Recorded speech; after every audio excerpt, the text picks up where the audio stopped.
Assalamualaikum warahmatullahi wabarakatuh. Perkenalkan, nama saya Rima Putri Nurrahman dari kelas Farmasi 2A dengan NIM 311190007.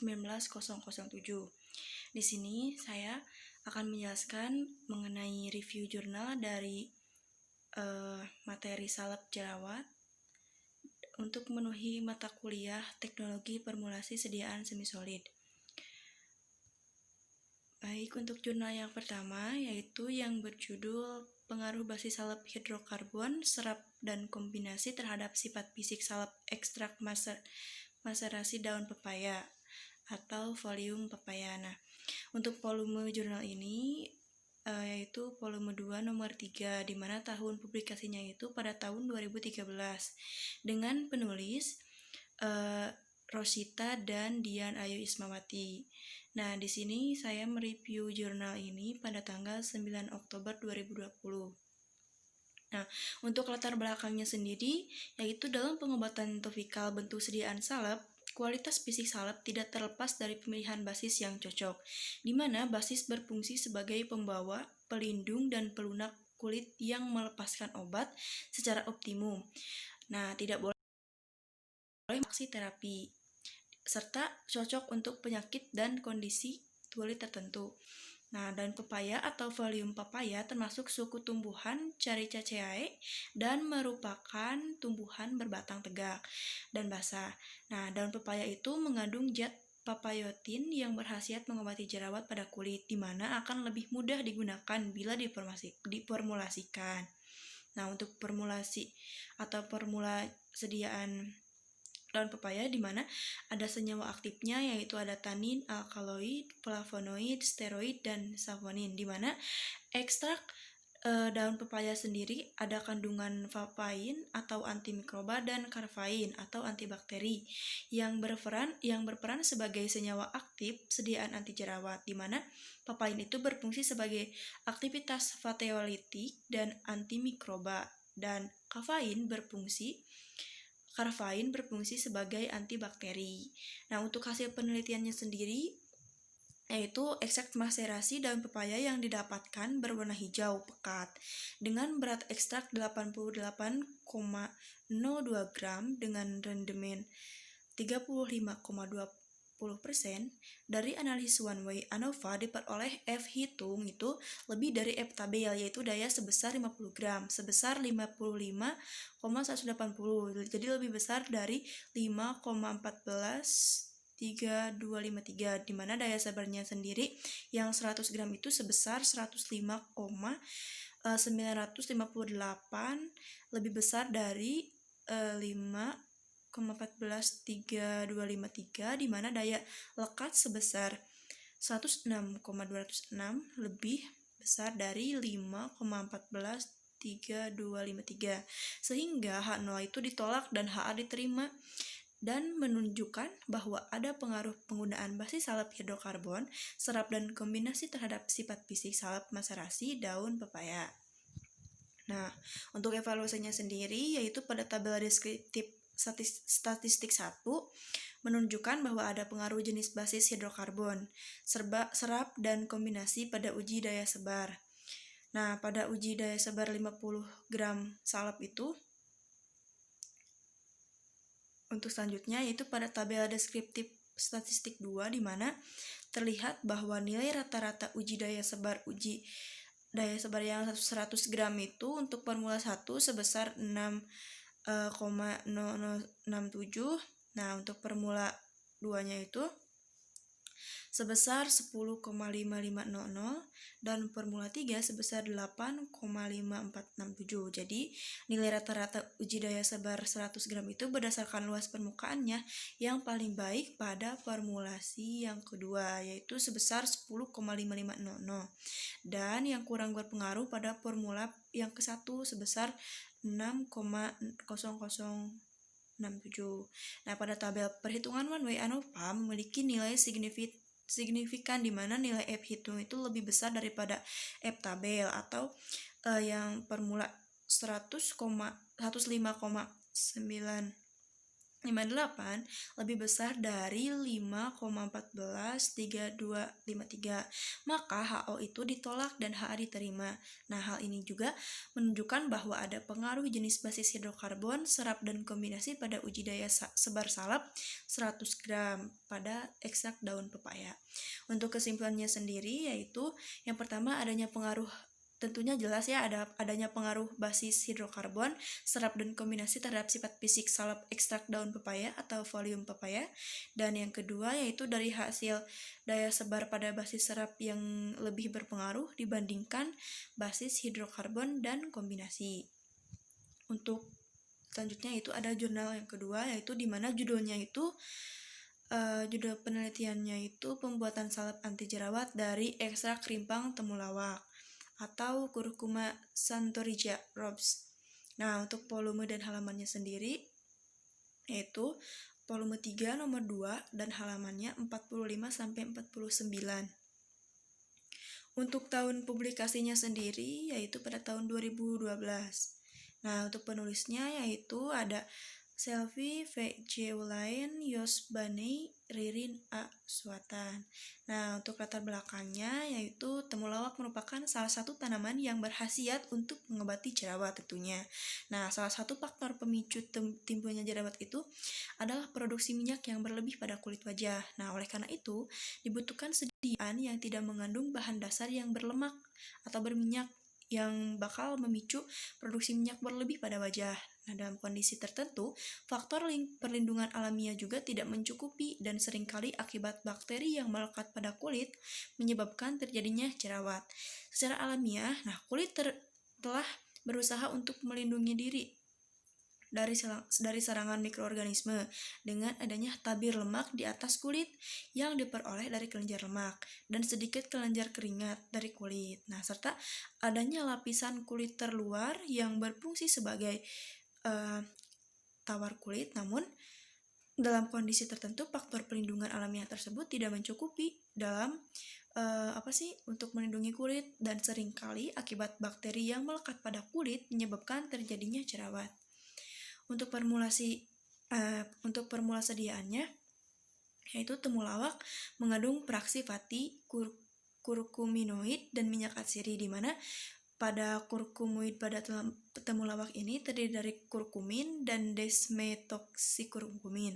Nah, kandungan kurkumin pada rimpang temulawak ini berkhasiat untuk menetralkan racun, meningkatkan sekresi empedu, menurunkan kadar kolesterol dan trigliserida darah sebagai antibakteri, serta mencegah terjadinya perlemakan dalam sel-sel hati, dan sebagai antioksidan penangkal senyawa-senyawa radikal bebas yang berbahaya.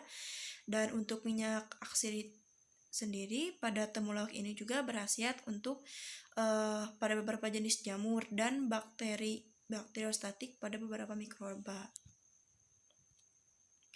Untuk selanjutnya yaitu hasil penelitian. Nah, hasil penelitian dari jurnal ini menjelaskan bahwa hasil ekstrak kental yang dibuat menjadi salep itu dengan basis salep larut air yang terdiri dari 40% PEG 40.000 dan 4.000 dan 60% PEG 400 serta nipagin sebagai pengawet.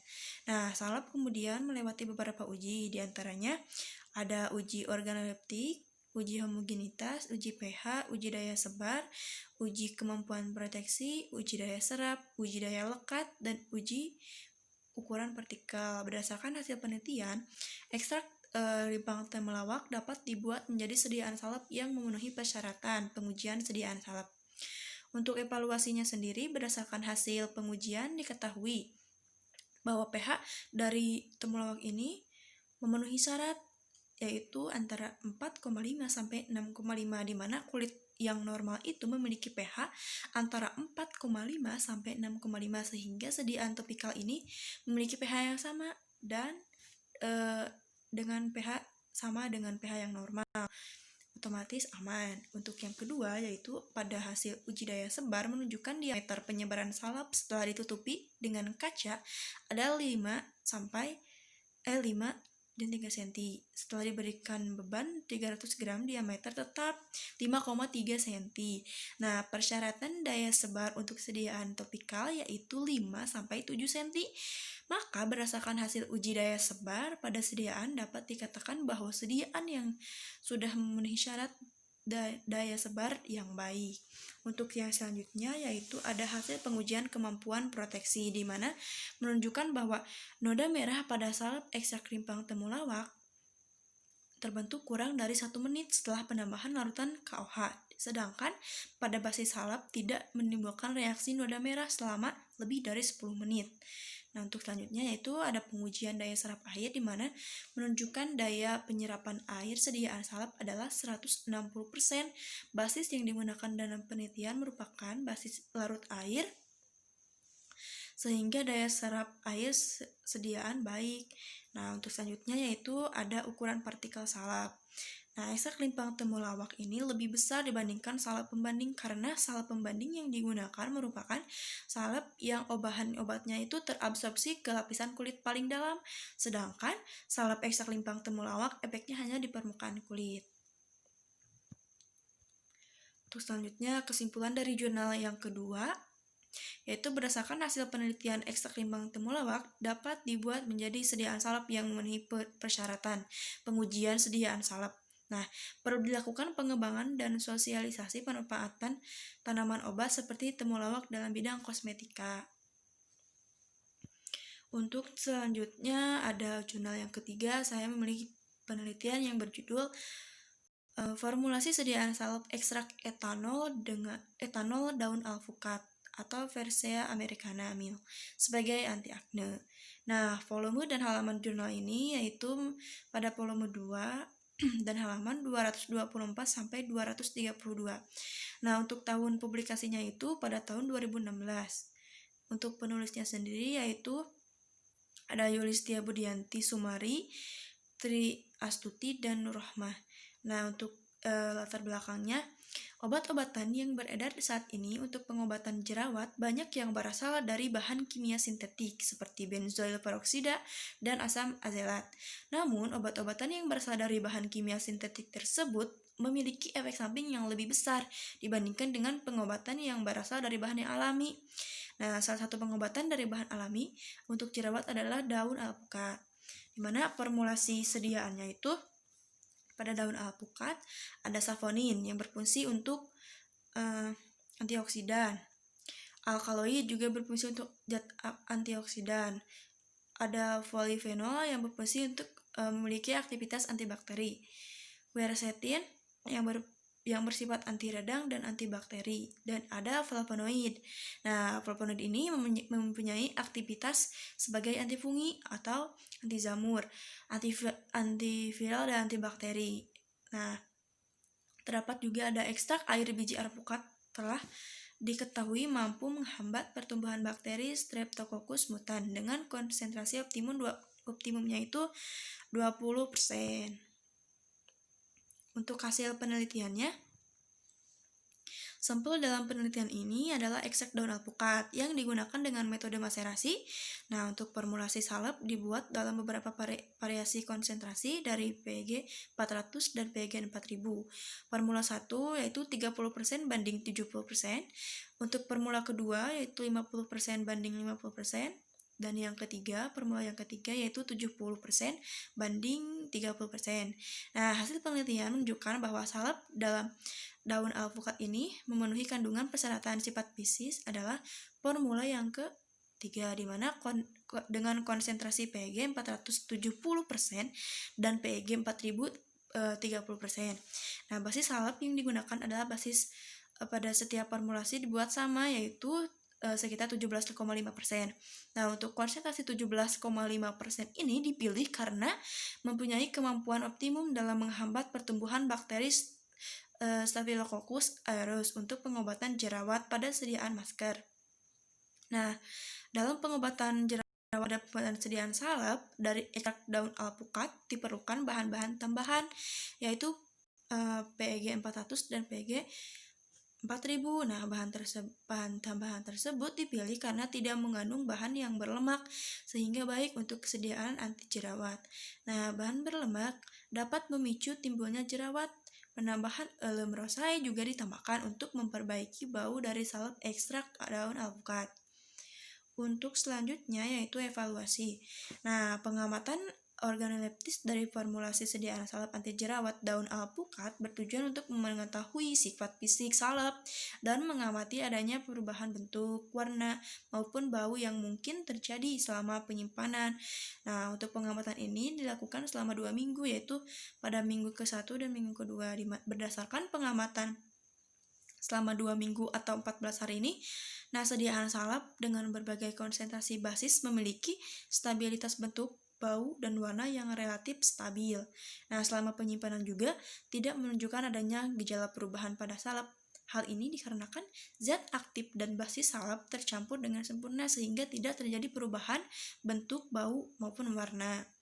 Untuk kesimpulannya sendiri yaitu formula salep dari ekstrak etanol daun alpukat yang memenuhi persyaratan sifat fisik salep yang meliputi uji organoleptis, uji homogenitas, uji pH, uji daya sebar, dan uji viskositas yang baik adalah pada formula yang ketiga, yaitu dengan konsentrasi PEG-nya itu 70% dan PEG 4000-nya itu 30%.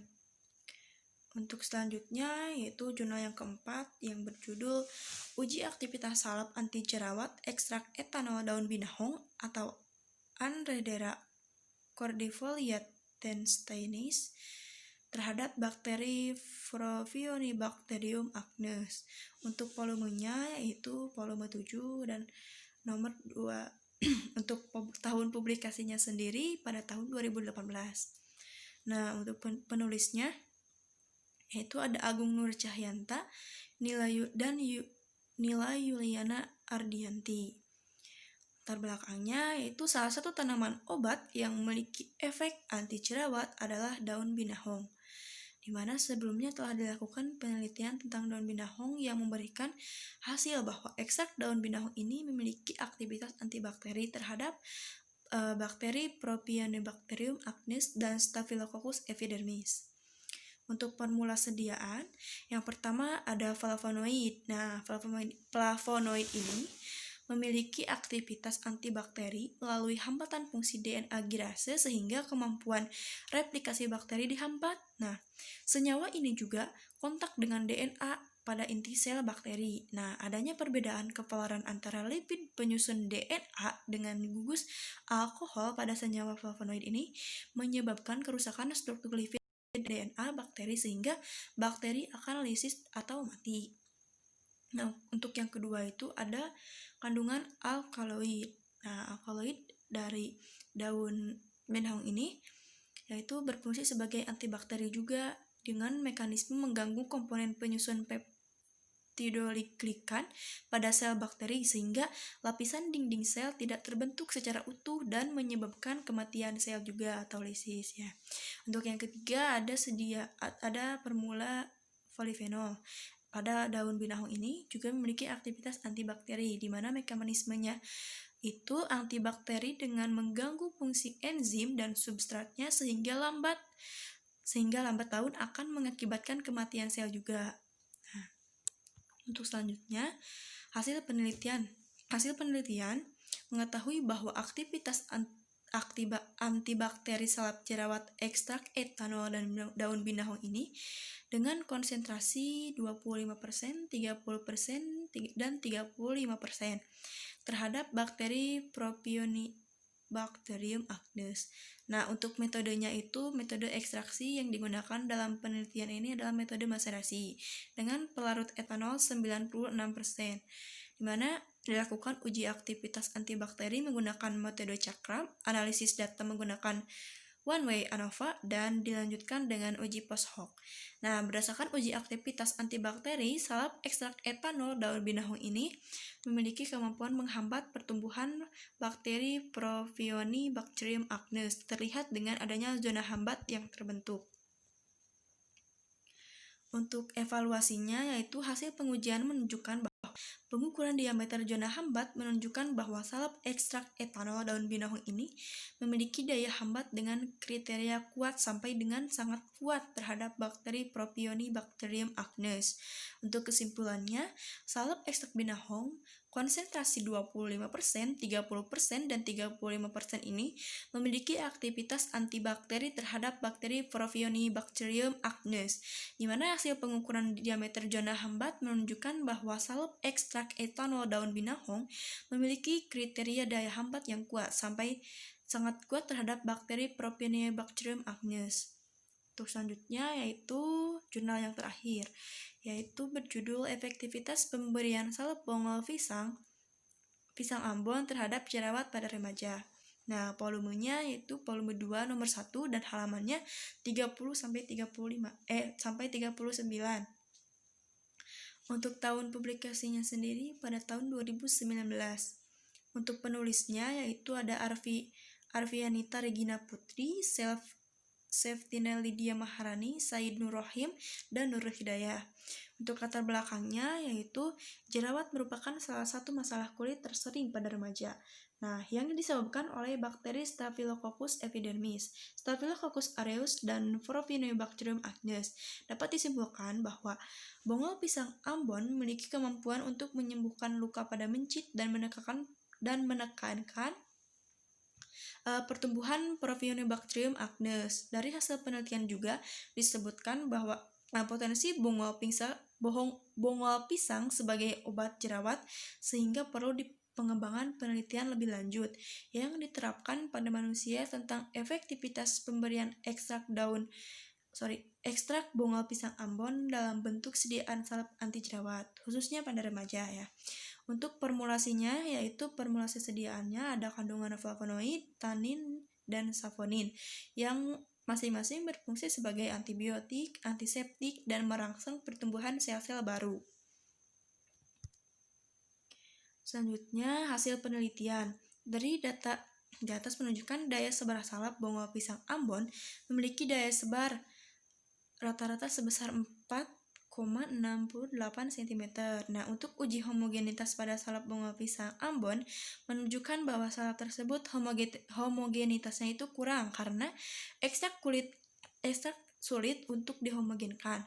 Nah, hasil uji organoleptis menunjukkan bahwa warna salep coklat berbentuk massa lembek dan bau khas adepts lanai. Uji pH salep bongol pisang Ambon menunjukkan angka 4,8. Nah, uji viskositas salep bongol pisang Ambon dengan alat viskositas Brockfield spindle dan yang digunakan itu bernomor 6 dan kecepatannya 20 rpm. Menunjukkan hasil 10.000 cp. Nah, riwayat keluarga merupakan faktor yang berpengaruh terhadap jerawat, bahwa 80% itu remaja berjerawat memiliki riwayat akne vulgaris pada keluarganya atau keturunannya. Untuk evaluasinya sendiri, dari data tersebut menunjukkan bahwa salep bongol pisang Ambon tidak memenuhi syarat uji daya lekat, yakni tidak boleh kurang dari 4 detik. Nah, untuk uji homogenitas salep bongol pisang Ambon menunjukkan bahwa salep tersebut homogenitasnya itu kurang. Hal ini ditandai dengan adanya butiran kasar atau partikel yang bergerombol pada objek gelas. Nah, hasil uji organoleptis menunjukkan bahwa salep berwarna coklat, berbentuk massa lembek, dan memiliki bau khas adepts lanai. Hal ini dikarenakan salep berbasis salep hidrokarbon. Uji viskositas salep bongol pisang Ambon dengan alat viskositas Brockfield spindle yang digunakan bernomor 6 dan kecepatan 20 rpm ini menunjukkan hasil 10.000 cp. Adapun uji pH salep bongol pisang Ambon menunjukkan bahwa angka 4,8 yang dimana sudah memiliki syarat kelayakan sediaan topikal, yakni antara 4,5 sampai 6,5. Untuk kesimpulannya, berdasarkan hasil penelitian dapat disimpulkan bahwa salep bongol pisang Ambon efektif untuk mengatasi jerawat pada remaja. Terima kasih, sekian dari saya. Mohon maaf bila banyak kesalahan dan mudah-mudahan bermanfaat bagi semua yang menonton. Terima kasih telah meluangkan waktunya untuk menonton, semoga bermanfaat. Wassalamualaikum warahmatullahi wabarakatuh.